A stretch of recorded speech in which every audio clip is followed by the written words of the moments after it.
สบายดีแกะกระเทียมพี่น้อง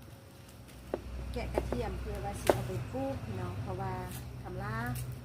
เกี่ยวข้าวแล้วนะพี่น้องเกี่ยวข้าวแล้วแล้วก็ตีข้าวปั้นข้าวเรียบร้อยแล้วพี่น้อง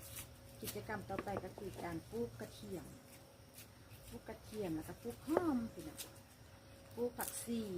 ผักชีลาวอะไรเนาะพี่น้องผักชีลาวแล้วก็หัวหอมพี่น้องแล้วก็กะหล่ำปีผักกาดใส่ใช่ไหมพี่น้องนี่เป็นผักเทียมพื้นเมือง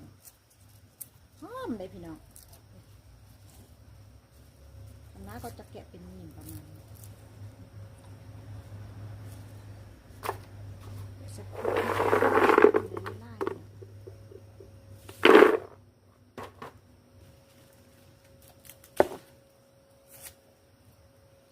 เกี่ยวเข้าเราเป็น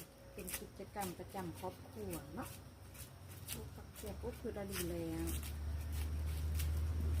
บ่เคยได้ซื้อกินจากเทื่อหรอกตั้งแต่ได้มาลูกเองลูกแล้วเขาก็เอาไว้เป็นแนวขนาดนั้นเนาะเอาไว้เป็นแนวลูกเดกินเดยายพี่น้องเดยายเพื่อนเดประมาณนั้นแหละพี่น้องได้เห็ดใดก็เห็ดเนาะ